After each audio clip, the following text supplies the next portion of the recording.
Olá, ouvintes, bem-vindos mais uma vez ao seu podcast sobre as ciências humanas. É o podcast do Historiante, que a cada ano tá aqui, firme e forte, guerreiro como sempre, propondo debates interessantes, propondo análises interessantes sobre os mais variados assuntos que vocês podem acompanhar. Eu sou o professor Pablo Magalhães e aqui comigo hoje está a galera de sempre, a formação clássica do nosso podcast com o senhor Márcio Fabiano. E aí, minha gente, tudo bem? 2021, tá? Os astros já estão todos se unindo. Era de Aquários entrou. Senhor Kleber Roberto. E aí, pessoal, beleza? Estamos começando aí 2021. Teve muita gente que estava aí meio desanimado por causa do Enem, dos problemas, mas, pessoal, não fiquem desanimados. Vamos continuar a estudar, vamos continuar a buscar conhecimento, porque conhecimento é tudo e, como já dito na nossa última live, as universidades, faculdades e institutos de educação continuarão aí. Busquem conhecimento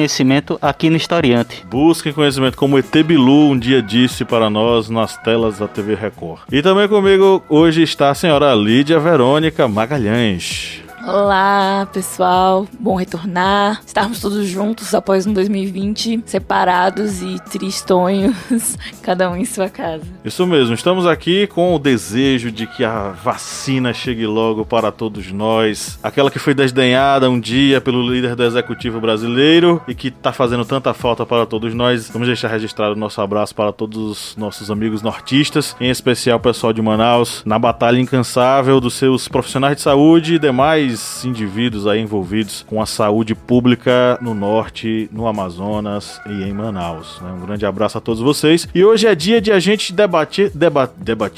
Hoje é dia de a gente debater sobre o que, galera? A gente vai falar sobre o que, Márcio Fabiano? Nós vamos falar sobre os clássicos da formação dos estudantes desse imenso país, os clássicos da literatura. Isso aí, hoje a gente vai entrar num debate que chacoalhou o Twitter, vamos dizer assim, e que trouxe aí, expôs uma chaga pesada sobre aquilo que muitos jovens acabam reclamando, que é a presença da literatura clássica brasileira, os grandes autores clássicos brasileiros, e se isso era bom ou ruim para essa galerinha prestar atenção, ler, se formar, enfim. O debate foi levantado por alguém inesperado, né, que vocês devem conhecer, que é o senhor Felipe Neto, mas que hoje tá aqui pra gente conversar e pra gente debater sobre se de fato o que ele falou tem procedência ou não. Mas antes vamos para os nossos recadinhos. Se você que nos ouve há um bom tempo, curte nosso conteúdo e fica sempre torcendo para que os nossos episódios saiam, para que você possa curtir aí enquanto você lava os pratos, né? Enquanto você varre a casa, enquanto você caminha em direção ao seu trabalho. Se você faz parte dessa galera, pense em ser um apoiador. E para ser apoiador, precisa fazer o que, Lídia Verônica? Bom, para ser nosso apoiador, você primeiramente acessa o apoia.se/historiante e lá você vai poder escolher, né, a forma que você gostaria de apoiar, mas a partir de R$4, menos aí que uma lata de leite moça, né? Você consegue apoiar o nosso projeto e ser um apoiador ativo, né? Participar das atividades, participar das escolhas, dos temas e ter acesso a um conteúdo exclusivo lá no nosso grupo do Facebook. Todo mês, né? A gente sorteia um livro e eu acho que é muito vantajoso participar desse projeto, apoiar nosso projeto, porque você se torna participante, se torna um participante também da família Historiante, né? Quem tá assistindo a gente aqui, os apoiadores estão vendo. Um dos livros que será sorteado tá aqui na minha mão. Chama-se Estas Verdades, da Jill Lepore. Um livro sobre a formação dos Estados Unidos, né? Então tá aqui pra você. Seja um apoiador, participe, porque vamos sortear esse livraço que nós recebemos dos nossos parceiros da Editora Intrínseca. Um grande abraço pra todos vocês aí que fazem a Editora Intrínseca e nos enviaram este livro, entre outros livros. Tem muita obra bacana que será sorteada, então pegue o recado da senhora Lídia Verônica e se inscreva, vá lá no apoia.se/historiante, e é uma coisa tão barata, né? Custa R$4 mensais, que não dá nem o que, Kleber? R$4 não dá nem um sexto do leite condensado comprado com o cartão corporativo do executivo, né? Dá um chiclete utilizado na aeronáutica, mais ou menos. É por aí, né? Um Big superfaturado. Então seja um apoiador, participe lá do apoia.se/historiante e entre para essa galera maravilhosa e também conheça a família Historiante de podcasts. Podcasts, né, Kleber? Isso mesmo, a família historiante de podcasts. Já estamos aqui na gravação do nosso primeiro episódio do podcast Historiante em 2021 e muitos outros que ainda virão. E você também poderá acessar os outros podcasts da nossa família. Temos também o AudioDoc, que é um podcast capitaneado pelo professor Pablo, que vem com uma série de episódios. Agora os episódios iniciais sobre o governo do grande, do mito, do espetacular Fernando Collor de Mello. Esse podcast tanto tem o seu próprio feed, o AudioDoc, como você também pode acessá-lo no feed do Historiante. E além disso, temos também o podcast das Arretadas, com olhares e vozes femininos e feministas sobre assuntos sociais. Temos também o Era Uma Vez na História, que vai vir com novidades agora em 2021. E temos também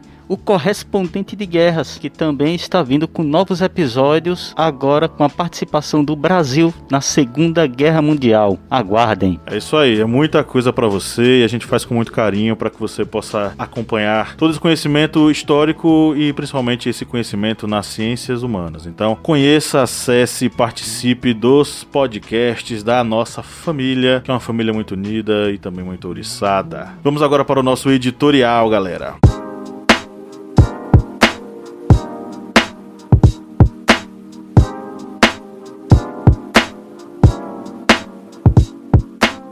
O youtuber Felipe Neto mobilizou as redes sociais no último fim de semana ao afirmar que, entre aspas, forçar adolescentes a lerem romantismo e realismo brasileiro é um desserviço das escolas para a literatura. Nesse último fim de semana, o cânone da literatura brasileira esteve no centro de acalorados debates e comentários nas redes sociais. E o Felipe Neto, o youtuber, foi o responsável por essa mobilização no dia 23, lá no sábado. Na postagem, ele afirmou o seguinte: forçar adolescentes a lerem romantismo e realismo brasileiro é um desserviço das escolas para a literatura. Álvares de Azevedo e Machado de Assis e Caixa Alta não são para adolescentes. E forçar isso gera jovens que acham literatura um saco. Na sequência também comentou o seguinte: o fato de você ser ou ter sido um adolescente fora da curva que ama romantismo e realismo brasileiro não significa nada perto do mar de jovens odiando livros por aí. E um dos motivos é justamente a forma como a maioria das escolas aplica a literatura como matéria. Não demorou muito para que a polêmica declaração gerasse um intenso burburinho, erguendo o muro entre prós e contras. O escritor Sérgio Rodrigues, que ganhou o 12º Grande Prêmio Portugal Telecom de Literatura pelo livro O Drible, de 2013, disse o seguinte: Machado de Assis e principalmente José de Alencar, impostos goela abaixo, antes da hora pela escola, ajudam, há décadas, a formar esses milhões de não leitores furiosos que temos no Brasil. É fácil bater no Felipe Neto, debater um problema real seria mais produtivo. Por sua vez, Tati Nefertari, coordenadora da Biblioteca Comunitária Assata Shakur, localizada em São Paulo, espaço para compartilhamento de múltiplas narrativas africanas na literatura, argumentou o seguinte: Machado de Assis é um dos maiores escritores do Brasil. É fundamental para a gente entender a literatura brasileira e também a literatura negra aqui produzida.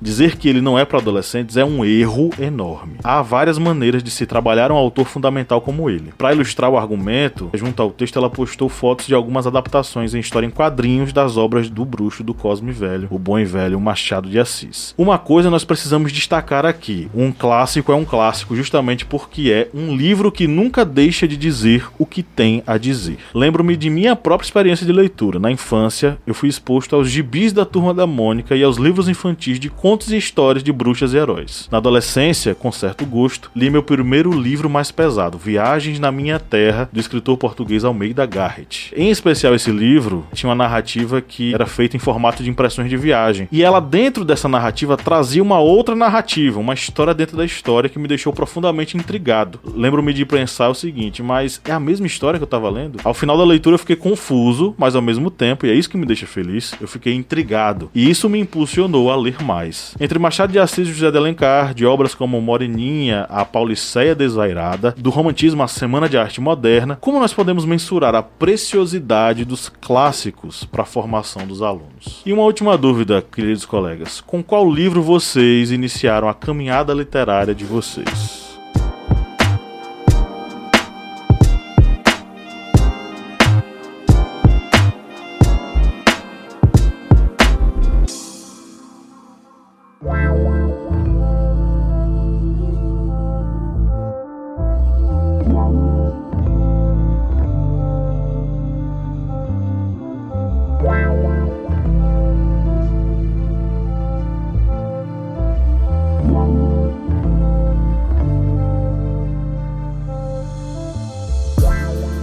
Bom, eu comecei lendo muitos gibis na infância, mas o primeiro livro que me vem à memória, que me deixou, vamos dizer assim, uma noite sem dormir, eu ali colado, foi Coleção Vagalume, O Escaravelho do Diabo, de Lúcia Machado de Almeida. Foi o livro que me deixou uma noite inteira ali colado, que eu me lembre. Depois tem uns vários.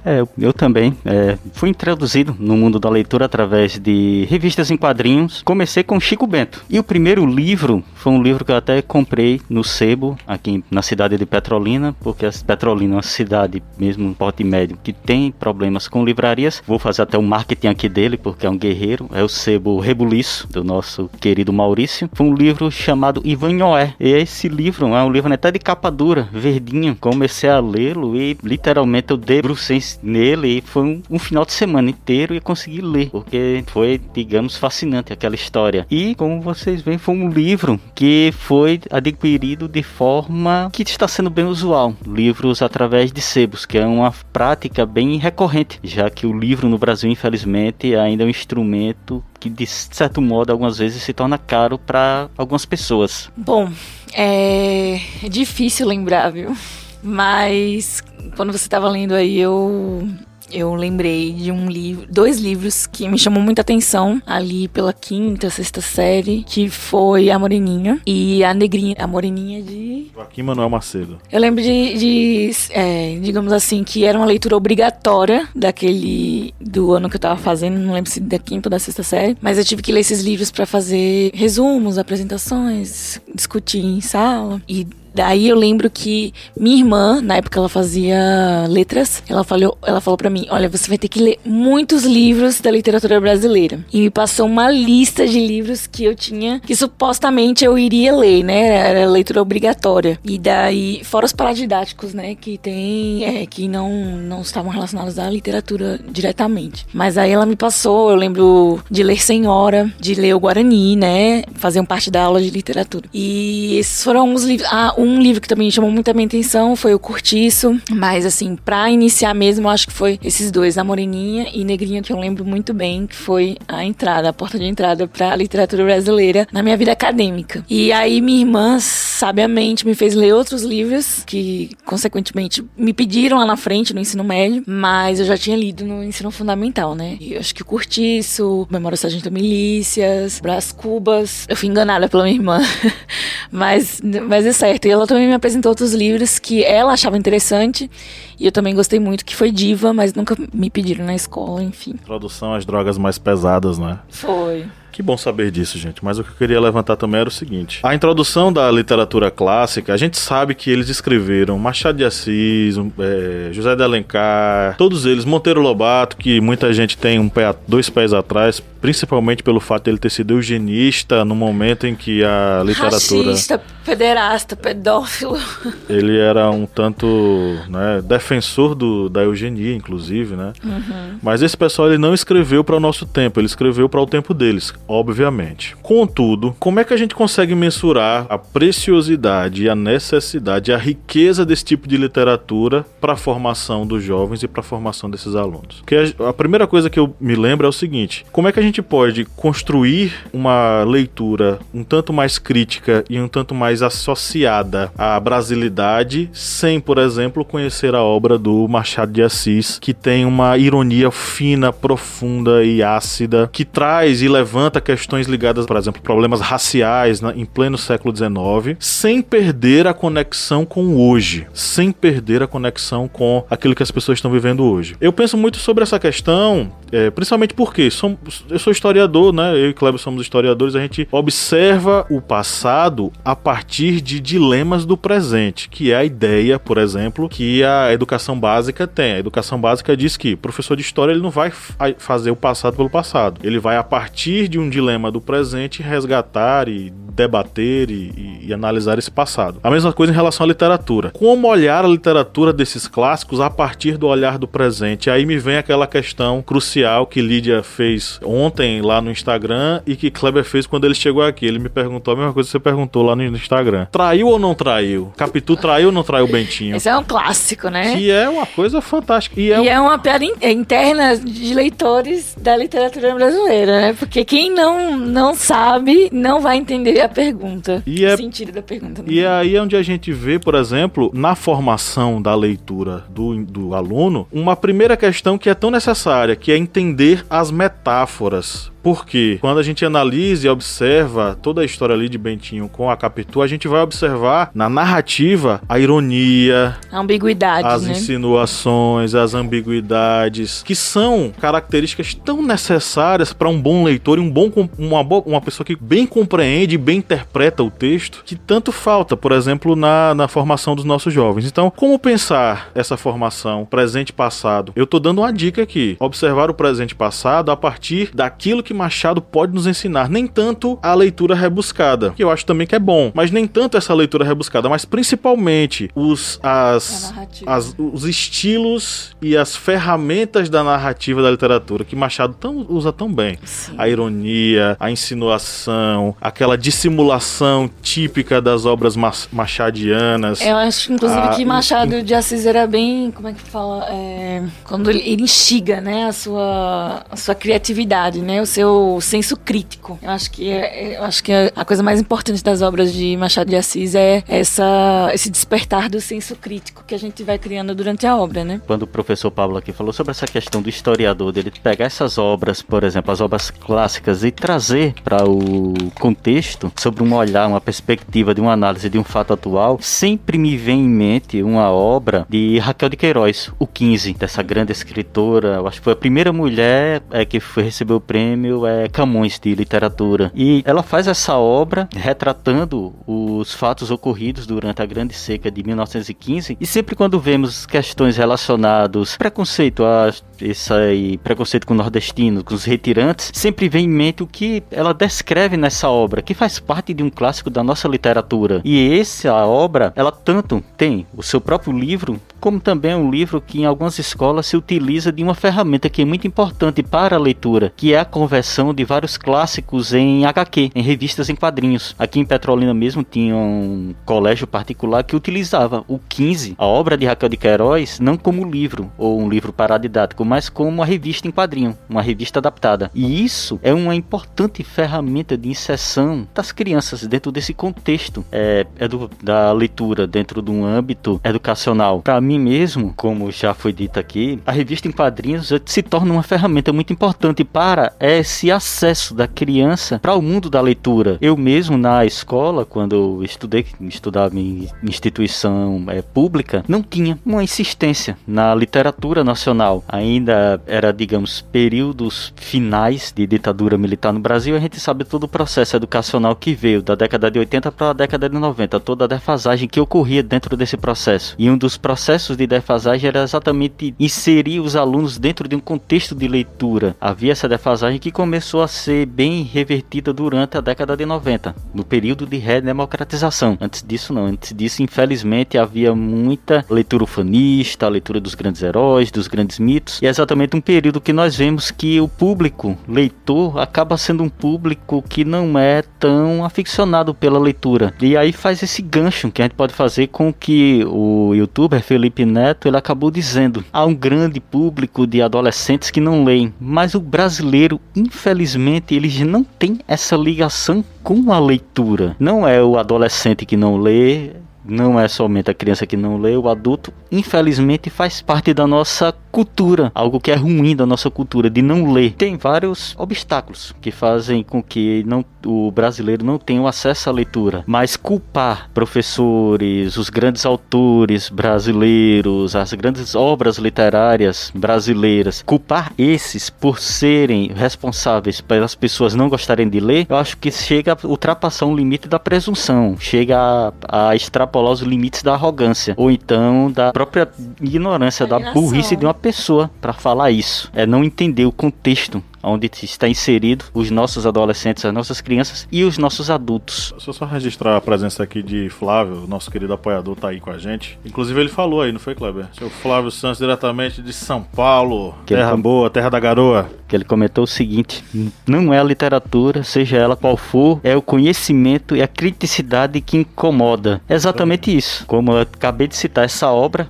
por exemplo, que foi citada de Raquel de Queiroz, ela expõe um traço trágico da nossa história através de uma obra literária que é um clássico da nossa literatura.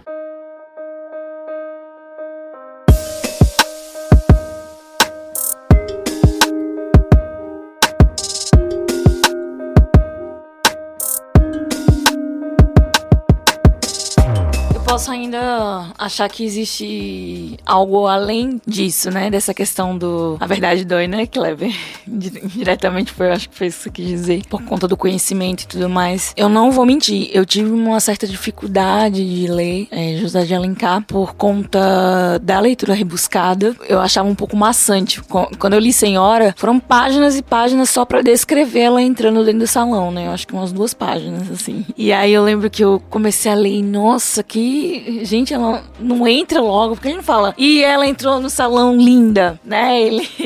Ele vai narrando, né? A riqueza de detalhes e tudo mais. Eu acho que isso também é um reflexo, né? Essa questão dessa crítica do Felipe Neto é um reflexo da preguiça da nossa sociedade hoje, que vive em prol da internet, das coisas instantâneas, do tudo ou nada, do agora e nunca mais, sabe? Essa liquidez, enfim, social que a gente vive. Eu acho que rola um pouco de preguiça de ler, né? Se eu achei maçante, imagina um adolescente hoje que, na minha época, não tinha smartphone, né? Então, um adolescente hoje deve ser muito mais maçante ler José de Alencar, né? Uma demora pra poder a mulher entrar no salão. E eu acho que isso também influencia muito. Mas não tô dando justificativa ao Felipe Neto, que eu acho que é muito importante a gente conhecer as histórias literárias, as nossas escolas literárias, perdão, não só por uma questão de conhecimento da origem da nossa língua,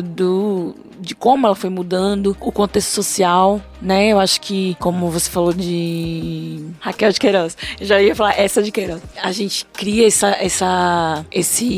senso crítico social, né?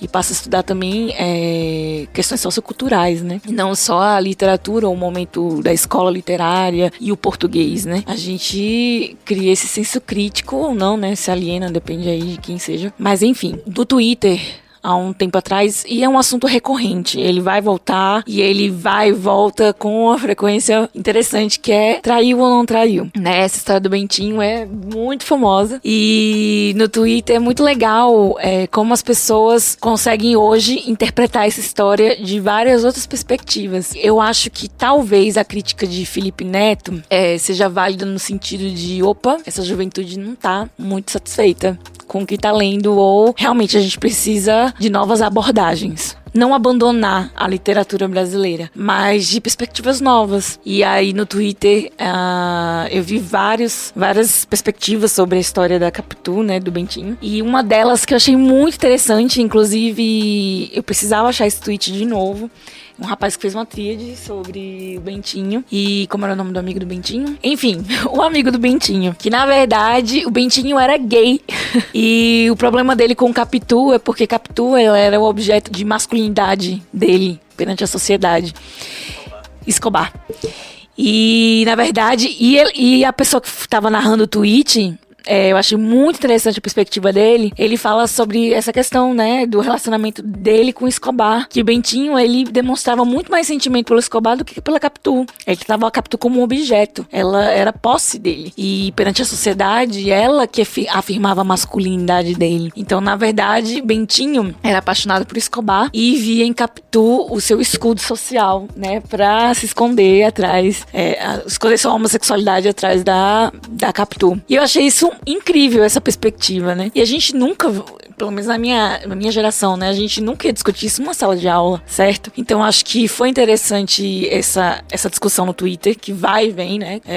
Traiu ou não traiu, porque é uma forma da gente, digamos assim, atualizar a perspectiva, né, social, o estudo social sobre determinados comportamentos daquela época e em comparação ao de hoje, né, que a gente faz sobre as escolas literárias, enfim, que teve no Brasil. E aí, eu acho que essa crítica, ela pode ser ouvida e também não precisa ser descartada completamente, mas deve ser avaliado esse fator, né, da geração não gostar, se sentir incomodada com a literatura. Mas às vezes o que distancia realmente é a perspectiva. Então acho que seria interessante, né, que a gente pudesse manter a literatura e trazer novas perspectivas sobre novas críticas sociais, sem fugir das escolas literárias, né, que são clássicos que a gente precisa conhecer, interpretar, entender toda a evolução literária e social, né? Mas eu acho que seria interativo também, né, didático, trazer essas discussões mais atuais, né? Porque na minha geração a gente nunca discutia homossexualidade numa literatura brasileira dessa forma, né? E eu acho que seria interessante a gente olhar sobre novas perspectivas, as problemáticas sociais dessas literaturas. Talvez assim seja um pouco mais, digamos assim, interessante para as novas gerações. Mas jamais descartar o estudo dessas escolas literárias e da literatura brasileira. Eu queria começar esse nosso primeiro podcast de 2021 e aqui hoje fazendo uma homenagem a um grande livreiro desse país, que é Tarcísio Pereira, fundador da Livro 7, livraria que durante 30 anos foi um centro cultural na cidade de Recife, capital de Pernambuco, e por onde eu andei desde que para lá me mudei para fazer a faculdade. A gente não pode falar de livros, de literatura, de polêmicas causadas por quem escreve, sem falar desses homens importantes que tanto fizeram pelo divulgação da cultura em nosso país. Tarcísio Pereira, quem é pernambucano, quem é de Campina Grande e de João Pessoa, você que nos segue, nos apoia, sabe quem foi. Ele partiu essa semana, desencarnou pelo Covid-17. Fica aqui o meu registro do Covid-19. Covid-17, vocês sabem o que é, né, minha gente? É o número daquele partido que incomoda, enfim. Covid-19. Então, a você, Tarcísio, a toda a sua família, um grande abraço. Eu vou começar, antes de expor meu pensamento, lendo o seguinte. Abre aspas. Todas as famílias felizes são iguais. As infelizes o são, cada uma à sua maneira. Essa frase que abre o romance Ana Karenina, do escritor russo Leon Tolstói, até hoje influencia não só o mundo de quem lê, mas o mundo todo, né? Nada mais profundo, psicológico, irônico, sarcástico, nada mais mordaz do que uma frase que fala de felicidade e infelicidade nas famílias. Por que é que eu comecei falando com um autor russo antes de entrar no tema? Porque, minha gente, em qualquer civilização, qualquer país que se diga que queira ser desenvolvido, é preciso estimular a literatura. É preciso estimular a literatura clássica. Você não conhece o espírito da França sem ler Balzac. Você não conhece a dimensão e a profundidade do espírito dos americanos do norte sem ler os poemas de Walt Whitman. Você não conhece o que aconteceu com a juventude americana dos anos 50 e 60 sem ler os beatniks, Jack Kerouac e todos os outros que tanto nos influenciaram. E você não conhece o Brasil sem ler Jorge Amado, sem ler José de Alencar, sem ler Raquel de Queiroz, sem ler Machado de Assis. Eu não sou pedagogo. Respeito muito as especialidades, os estudos e as disciplinas que existem aí, todas elas normatizadas, para que haja uma transformação. Quando alguém se propõe a educar, do outro lado tem alguém que está disposto ou está numa sala, né, necessariamente querendo ser educado, querendo receber informações. Então, minha formação não é em pedagogia, eu não quero entrar muito nesse mérito, embora eu acho que o professor Kleber falou, tocou nesse ponto. Lídia também, agora há pouco, tocou. É preciso que haja um olhar sobre como isso é apresentado, como essa literatura é apresentada pedagogicamente. Quando a gente é apresentado guri, pequenininha, você é apresentado aos gibis, aos livrinhos, você já começa a ter as emoções. Um livro não é só as palavras digitadas, impressas ali. Um livro é o toque, é o cheiro, não é? É o momento, é se você está lendo sozinho na sala, se você está no seu quarto, se você lê com seu pai, com sua mãe, se alguém te indicou, se alguém te presenteou. Um livro e esse hábito de leitura tem todo um entorno que o torna tão sensacional, tão indispensável para a nossa formação. Volto a dizer, como não sou pedagogo, não é? Sei que não é fácil ler Machado de Assis, mas eu creio, talvez eu tenha tido a felicidade, eu tive mesmo a felicidade de ter excelentes professores de redação, literatura e português. A gente, na verdade, se assombrava um pouco, como Lídia falou, alguns autores clássicos são muito rebuscados. Os meus professores e professoras diziam, não conhece a palavra? Dicionário do lado. Para cada problema, uma solução. A partir do momento que minha mãe, eu me lembro que foi mamãe que foi comprar um grande dicionário, acabaram-se os problemas, não é? Mas eu sei que nada é tão simplório assim. Em relação ao que Felipe Neto e ao que você, Pablo, falou no editorial sobre o escritor Sérgio Rodrigues, aliás, um ótimo escritor, eu respeito a opinião deles e volto a dizer, não é assim tão fácil. Contudo, não deve deixar de ser estimulado, não deve ser deixado de ser apresentado aos adolescentes, porque você só evolui, você só transforma o seu cérebro se você é apresentado a coisas que te desafiam, não é verdade? Por acaso algum de nós aqui, na hora que teve seu primeiro notebook, já sabia de tudo? Já sabia dar todos os controles, todos os controls? Não, nós não sabíamos. Até hoje eu sou de uma geração que vou continuar aprendendo até poder ter um mínimo de domínio sobre tecnologia para não ficar tão aperreado em tantos momentos. E isso acontece com a literatura. A literatura é uma graduação. A literatura é um step by step, como diriam os americanos, é um passo a passo. Você lê algo, você gosta, você lê do mesmo autor, ou então procura um autor semelhante. Você lê algo, você não gosta, você fala mal do que você não gosta para o seu amigo, que acaba descobrindo que ele gosta, e é por aí vai. Não é impossível se acostumar à literatura, seja ela de Machado de Assis ou dos outros clássicos brasileiros. Quando eu li Infância, de Graciliano Ramos, não é? Todos nós, em geral, fomos apresentados a Graciliano Ramos com Vidas Secas, que é um livro que não é fácil, no sentido de que ele é pesado na narrativa, né? É uma narrativa triste, mas não é um livro tão rebuscado assim. É um livro, inclusive, pequeno, curto, que deu origem a um grande filme, que deu origem a minissérie. Na verdade, eu acredito que ele seja fácil de ler. Exatamente. O tema que seja muito duro o e tema muito é duro, difícil, exato, né? Exato. A famosa cadela baleia. E aí, o que é que acontece? Aí eu fiquei encantado com aquilo, mas aquele encantamento pesado, né? Ai, meu Deus, a gente fica com pena de quem? Dos guris, da família, da cachorra, da seca, não é? De quem a gente fica ali com pena? E aí depois você vai se encantando com...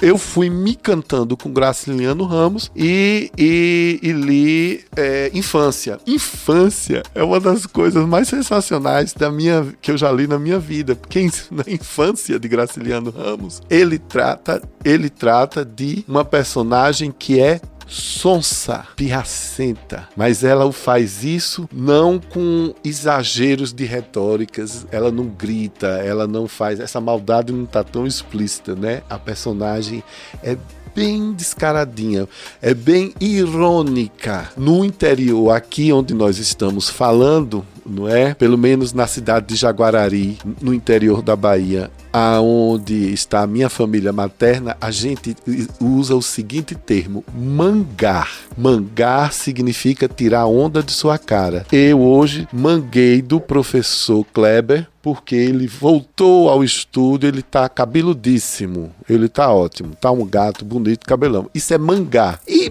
a personagem de infância está lá, se descobre que tem uma pessoa que gosta de mangar dos outros. Mangar é ironia. Gente, a gente só sofistica nosso pensamento, e sofisticar não é tornar-se arrogante, nem presunçoso, porque Kleber foi preciso mesmo. Cuidado quando a gente vai fazer umas análises. Você dizer determinada coisa sem ter um argumento forte por trás, você tá só tirando onda, tá mangando, mas não tem substância. Não tem tutano, como também se diz aqui no interior do Nordeste, né? Não tem a massa do tutano para poder dizer. Então, é isso. Eu não sei, Kleber e Lídia, qual a abordagem pedagógica mais eficiente para introduzir os clássicos aos estudantes brasileiros, sejam lá com 13, 14, com 15 anos. Eu li Machado de Assis, eu acho que comecei com 13, 14, 15 e por aí vai. Mas eu não tenho essa capacidade de dizer nesse podcast qual a perspectiva, qual a abordagem pedagógica, mas nós não podemos excluir, porque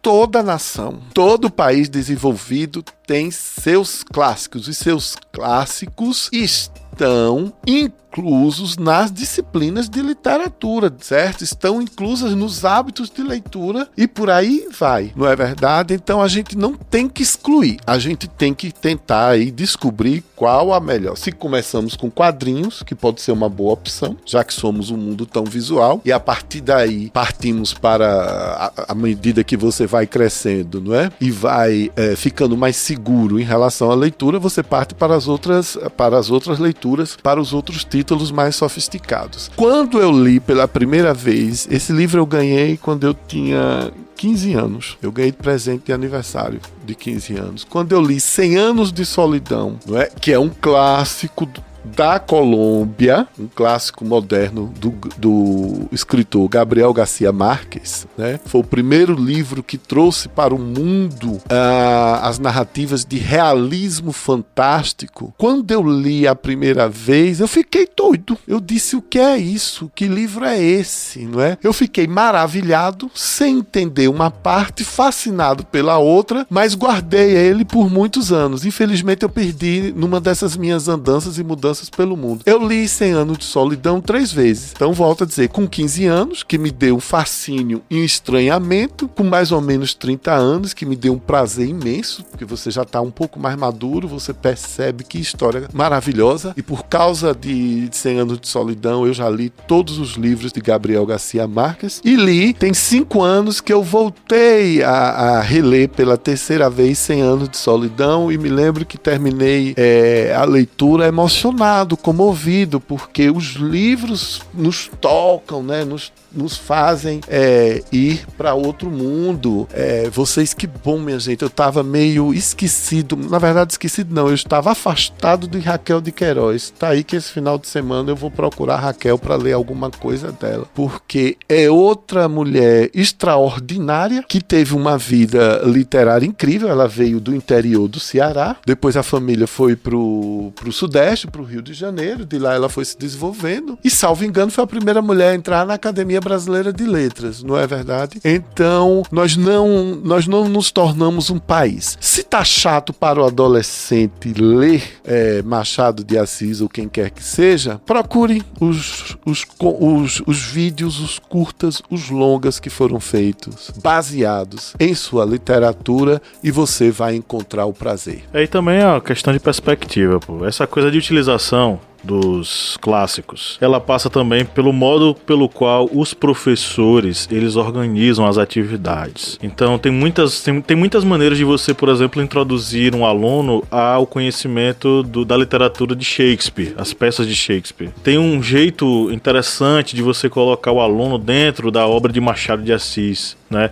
Existem ferramentas, existe o teatro, existe a história em quadrinhos, existe tanta coisa que pode ser. Existe o podcast que eles podem usar, né? Quem sabe um interpreta o Bentinho, a outra interpreta a Capitu, e aí, né, eles fazem o debate dos diálogos, né, da obra. Então não é que a obra clássica seja pesada, mas talvez a gente possa construir mecanismos que aproximem o aluno da história. Porque aí quando o Felipe Neto coloca o Machado de Assis não é para jovens, a gente vai colocar o que para jovens? A gente vai botar Rick Riordan, Percy Jackson e o Ladrão dos Raios? A gente vai colocar Stephanie Meyer e a saga Crepúsculo? Eu acho que não é por aí. Eu acho que a gente precisa valorizar a nossa raiz literária e entender, e principalmente os professores. Eu sei que eu tô falando aqui, a gente vai ter colegas professores de letras, professores de literatura que vão dizer, poxa, vocês estão tirando onda comigo, né? Eu faço projeto, eu coloco os alunos pra pensar, pra ler, e tem um retorno muito bom. E eu queria dizer pra você que tá nos ouvindo, você professor, fique tranquilo que eu tenho certeza que você faz isso e que você tá preocupado com isso, né? Você tá preocupada com isso. Porque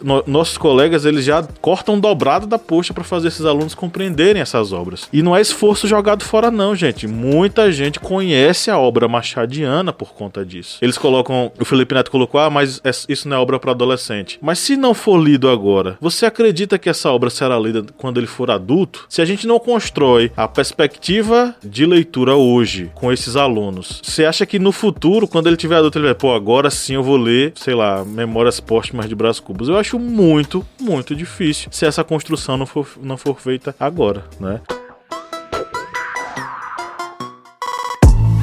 Então, galera, eu queria convidar vocês agora pra gente entrar na nossa interação com os nossos ouvintes. Deem uma olhada aí nas nossas redes e observem aí o que foi que esses nossos colegas, nossos amigos, nossos seguidores colocaram pra gente, pra que a gente possa aqui debater um pouquinho. E você que tá nos ouvindo, você pode também participar. Basta você entrar em uma das nossas mídias sociais, no Instagram, Facebook, Twitter, e interagir conosco, fazendo lá o seu comentário sobre o tema do podcast da semana. A gente vai ficar muito, mas muito feliz de receber a sua fala aqui, porque é um prazer enorme interagir com você e debater com você, sabe? Porque o podcast é isso, é conversa, é debate e é análise. É um prazer muito grande receber a todos e todas aqui no podcast do Historiante. Enquanto eu vou falando e enrolando aqui, os meus colegas estão olhando as mídias sociais e você, nosso apoiador, pode acompanhar esse momento interessante aqui, né? Desses queridos olhando as falas das pessoas. Aqui da página Trem da História, que é pessoa pós-graduação História e Cultura de Minas, pós-graduada em Ensino de História, e ela mandou o seguinte: os clássicos são necessários, o que pode ser feito é uma adaptação. Clássico é clássico. Essa foi um comentário enviado por Trem da História. E como bem dito agora, parece que encaixa perfeitamente com o que o professor Pablo acabou de nos dizer. Os clássicos, eles podem ser adaptados. Uma peça teatral em sala de aula, um podcast, uma contação de histórias em que cada personagem vai narrar como se fosse um determinado personagem. Tudo isso vai fazer a interação desse aluno com esse conteúdo literário. Realmente, se um professor chegar, por exemplo, com um calhamaço de livros, vocês vão ler Os Miseráveis aqui, 1000 páginas aqui, toma pra você, boa sorte. O aluno realmente ele vai ficar assustado, porque infelizmente o aluno ele não tem uma proximidade tão grande com a leitura. Muitas vezes ele vai ler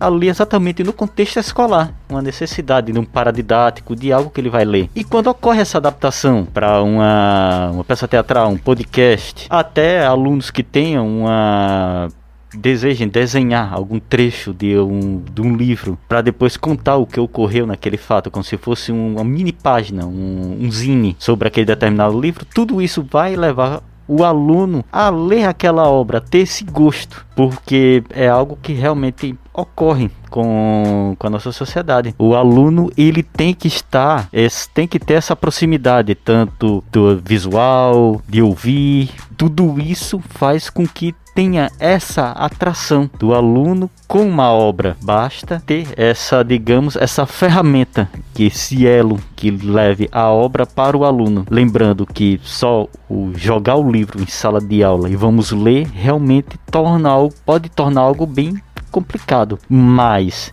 pôr a culpa nos autores, nos professores e nos livros é algo injusto, é algo que está cometendo injustiça com os clássicos nacionais. Bom, @ Sônia de Souza 2018 diz aqui que meus alunos leem Machado de Assis e gostam, analisam, pensam sobre.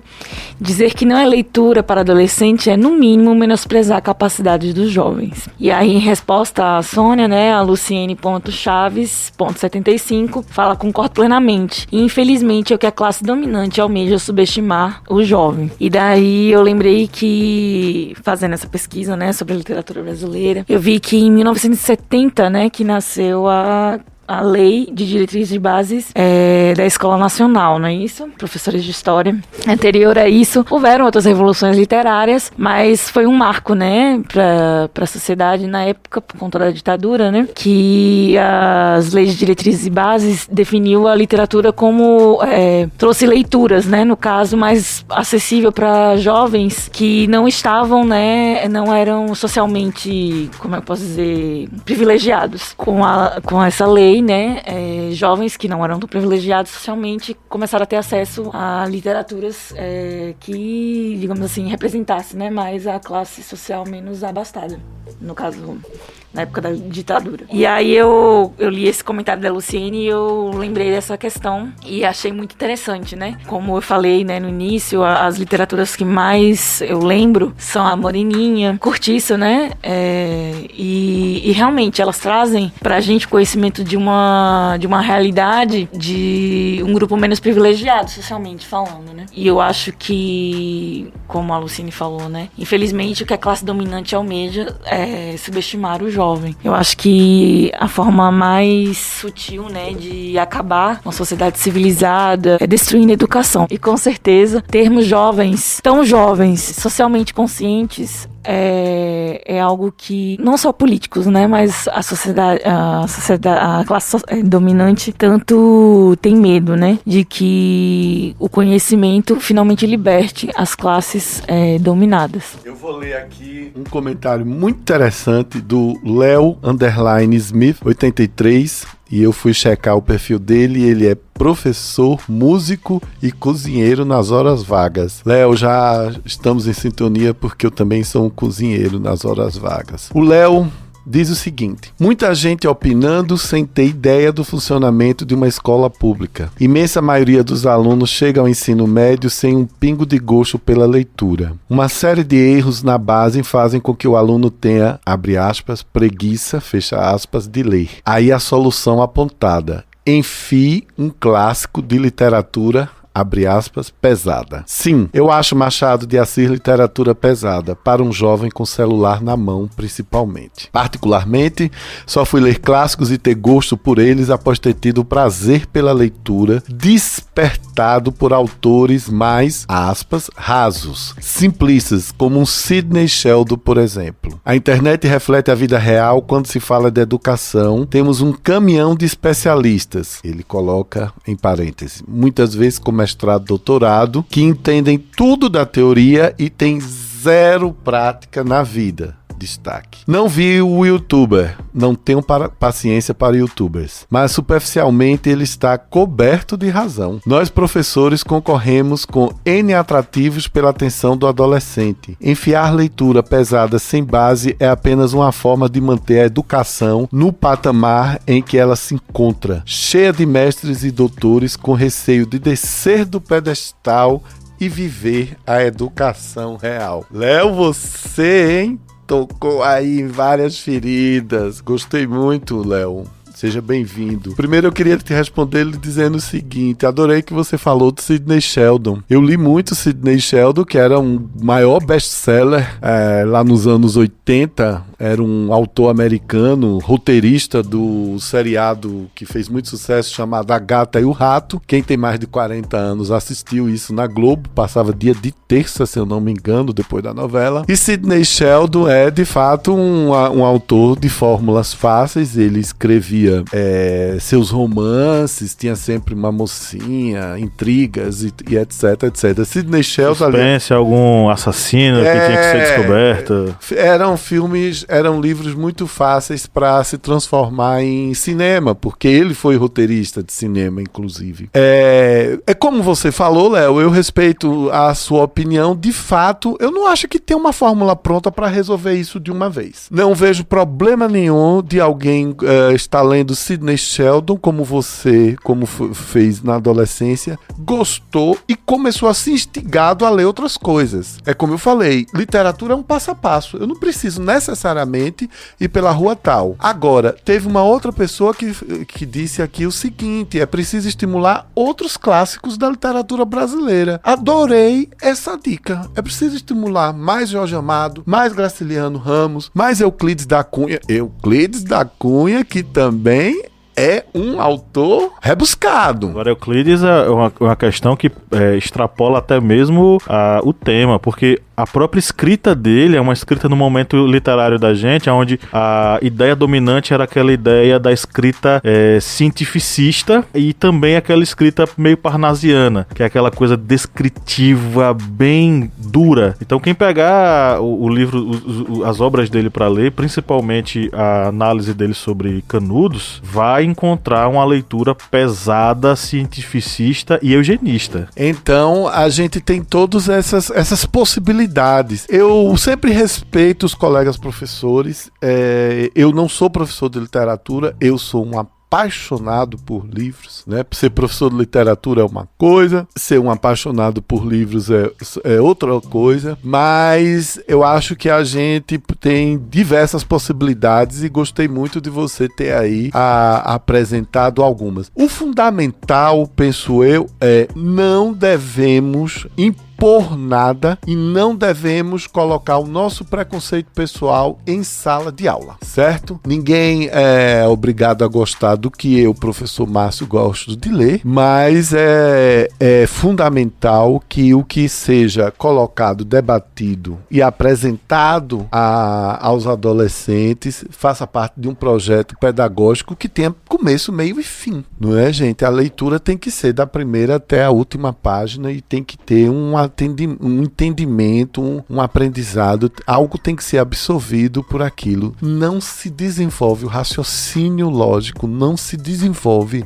a inteligência sem a leitura. E os clássicos são todos necessários. Eu posso ler aqui só uns comentários. Bom, @FaberCavales falou aqui: os clássicos não são problema, e sim são mal trabalhados nas escolas. E esse youtuber fala sem profundidade do fato, como sempre. A outra aqui foi @professora Célia G. Não é porque uma literatura não é do nosso próprio tempo que não seja atual, ou não possa ser lida. Ao contrário, tal é sua importância que é chamada de clássico. E por último, vou ler aqui o comentário da @Paulinha, com 2 As, _Magno. É claro que é preciso contextualizar os livros clássicos com o cotidiano vivido por esses adolescentes. Por exemplo, é possível discutir racismo lendo Machado de Assis, entre outros. Mas é algo muito grave uma pessoa que influencia tantos adolescentes falar algo desse tipo sem se preocupar com as consequências. Bom, resumidamente, realmente, a gente precisa... Clássico é clássico por algum motivo, né? E eu acho que é importante a gente, sim, conhecer os clássicos. Não esquecer que a gente tem que estudar aquela abordagem, aquele ponto de vista histórico sobre aquela escola clássica,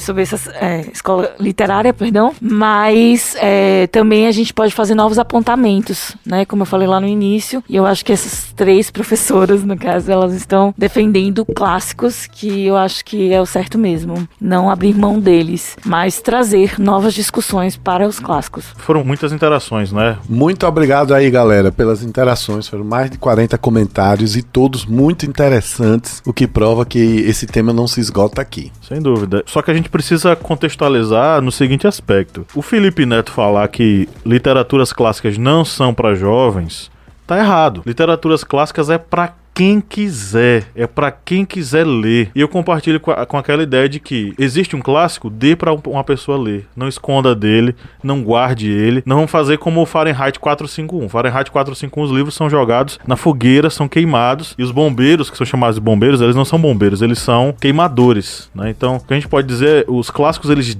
precisam ser lidos o tempo todo. Agora, como isso chega até o jovem, como a gente monta o espaço e monta a proposta para o jovem, é que pode ser discutido, debatido e repensado da melhor forma possível, com a ideia de estímulo. E quanto mais estímulo a gente conseguir, quanto mais ferramentas e mecanismos a gente conseguir disponibilizar para esse jovem, para que ele possa ter acesso e curta aquela leitura, a gente deve fazer. O espaço da escola não deve ser o espaço da morte da curiosidade, deve ser o espaço do despertar dessa curiosidade em diversos aspectos. Eu acredito que as obras clássicas, elas servem para isso. Elas estimulam, elas forçam a gente, né, a pensar e a melhorar, enquanto ser ciente, né, uma pessoa que tenha conhecimento, que tenha pensamento, uma pessoa racional, uma pessoa que raciocina.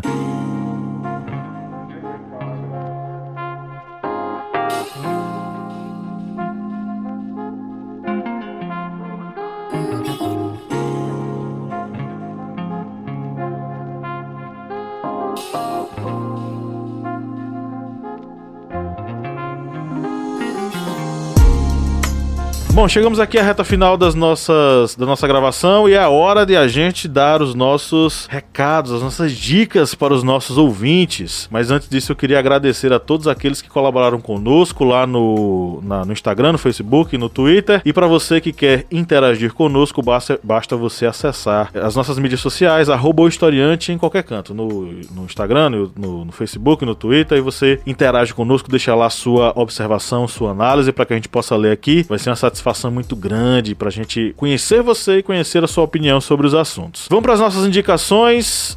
E aí, vocês têm o que para indicar para esses ouvintes? Eu vou indicar Memórias Póstumas de Brás Cubas, o livro e o filme. O livro é engraçado, o filme é muito engraçado e o livro é muito engraçado. É tudo muito engraçado, na verdade. Eu li esse livro em 2 tempos da minha vida. A primeira vez eu fiquei incomodada, porque eu não entendi, eu fazia ensino fundamental. E a segunda vez já foi acho que no 3º ano do ensino médio. Eu já tinha um outro olhar, né? E eu lembro de rir alto lendo o livro, por conta, né, que ele tem uma narrativa fluida, né, do pensamento e ele tá narrando e tá comentando e tá fazendo os apontamentos dele, e o filme é nada mais do que o livro. Eles pegam bem o texto do livro e passa pro filme. É um filme bem antigo, eu acho que a qualidade é bem ruim se alguém achar aí pela internet, mas eu acho que tem no YouTube. E vale a pena também assistir, caso você tenha preguiça do livro, né, talvez, inclusive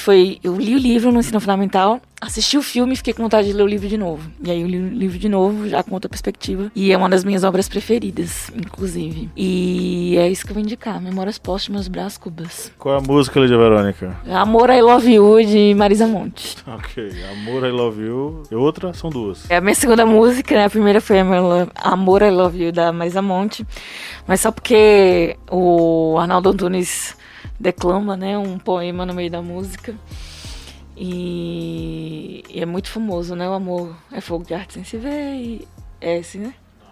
Gente, qual? É outro, né? Tinha suspirar. É isso mesmo. Tinha.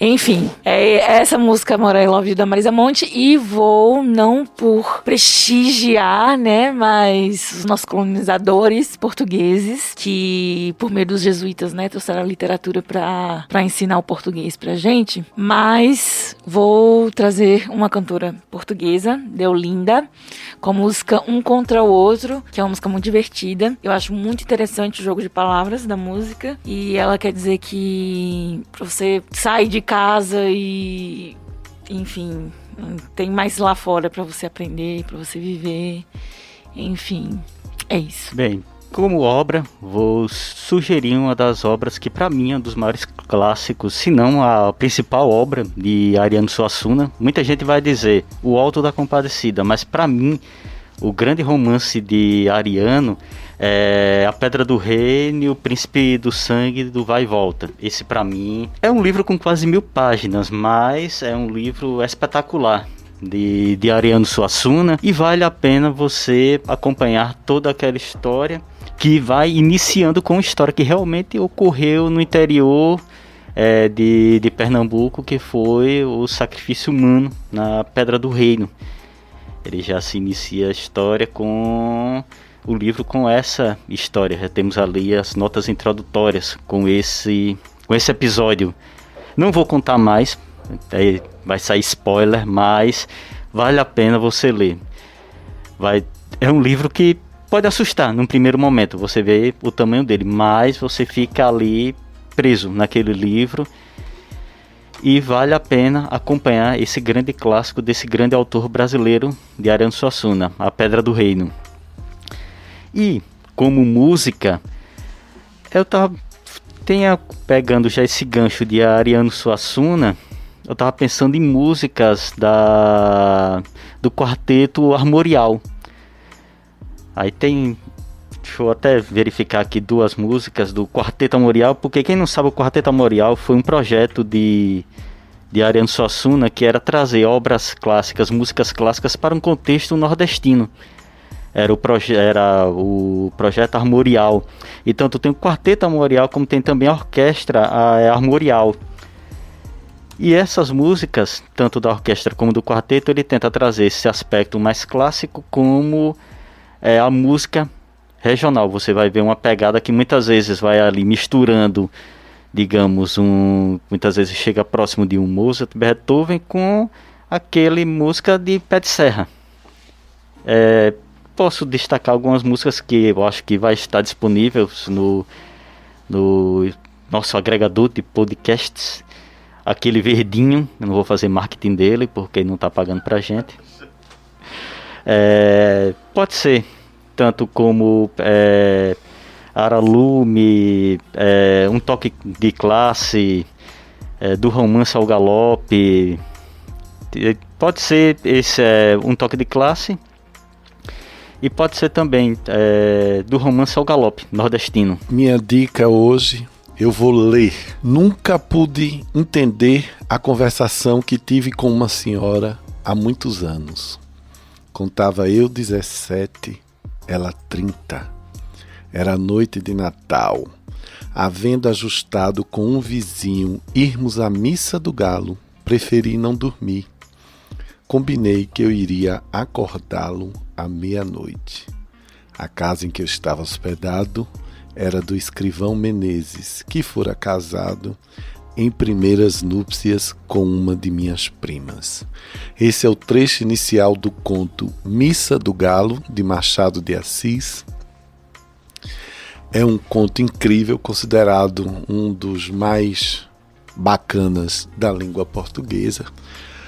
Se tornou um curta com Fernanda Montenegro, e, como vocês veem, o que é que a literatura, o clássico, nos faz? Nos deixa absolutamente curiosos, mas obviamente, como se diz, eu não vou dar spoiler. Você vai ter que ler para saber o que é que acontece no final desse conto. E as músicas, eu vou indicar, a primeira é Avorrai, de Zé Ramalho, porque é uma maravilha de canção, onde você vai perceber o que é que a gente pode fazer com as palavras na língua portuguesa. Zé Ramalho, que foi um grande leitor de clássicos. Ele fala isso em suas diversas entrevistas, não é? Então ele só se tornou esse cancioneiro nordestino. Eu acho que Zé Ramalho expressa muito bem não só o Nordeste, mas a brasilidade. Ele só se tornou isso porque ele teve muitas leituras de clássicos quando ele era menino, adolescente ali, criado pelos avós. E a outra música é o poema Fanatismo. Fanatismo é um poema de Florbela Espanca, que era uma poeta portuguesa lá do final, do começo do século passado, 1900 e alguma coisa. Ela escrevia sonetos muito lindos, E um desses que eu considero o soneto mais perfeito que eu já li em minha vida, que se chama Fanatismo. O cantor cearense Fagner um dia fez uma versão musicada. Ok, minha gente? Não tenham medo dos clássicos, não. Não tenham medo das palavras, não. A gente um dia sempre vai se emocionar com elas. Isso mesmo. E eu vou concluir dando as minhas indicações. Primeiramente, eu vou sugerir que vocês, vamos lá, mas a leitura é tão difícil, mas a leitura é um saco, mas enfim. Minha sugestão para início de leitura para vocês é que vocês comecem com coleções especiais selecionadas, como a coleção Para Gostar de Ler. Eu li muito Para Gostar de Ler volume 1, volume 2, com trechos de clássicos selecionados, né, com contos selecionados de clássicos brasileiros. Então eu acho que Para Gostar de Ler é uma viagem bem interessante para que você possa começar a desenvolver o seu gosto pela leitura. E minhas sugestões de música para nossa playlist especial aí para vocês ouvintes. Primeiro uma música do nosso cancioneiro nordestino, do nosso forró, e de um dos seus principais expoentes, que é o Dominguinhos, que é a música Lisbela, que foi tema da música do filme Lisbela e o Prisioneiro. Fica aí uma segunda dica para que vocês assistam. Lisbela e o Prisioneiro é uma obra muito interessante, é um filme muito gostoso de se ver, que brinca muito com essa coisa do imaginário em relação ao cinema. E sugiro também uma canção de um cantor que eu e minha esposa gostamos muito, que é o Jorge Drexler, que é Milonga del Moro Judío, que é uma história sobre uma história desse cantor, desse compositor muito bom. Inclusive assistimos um show dele em Salvador há alguns poucos anos atrás, um par de anos atrás, né, Lídia Verônica? Que foi um show, uma grande experiência muito bacana, que envolvia música, história, poesia, né, e o respeito e a reverência do Jorge Drexler a um dos nossos conterrâneos aqui, viu, Márcio? Que é o João Gilberto.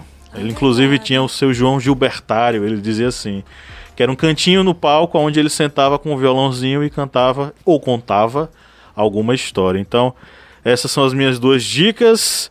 E chegamos ao final de mais uma gravação de podcast, todos nós aqui reunidos, gente. Olhem para as câmeras e dêem um tchauzinho para os nossos apoiadores que estão agora assistindo a nós, né?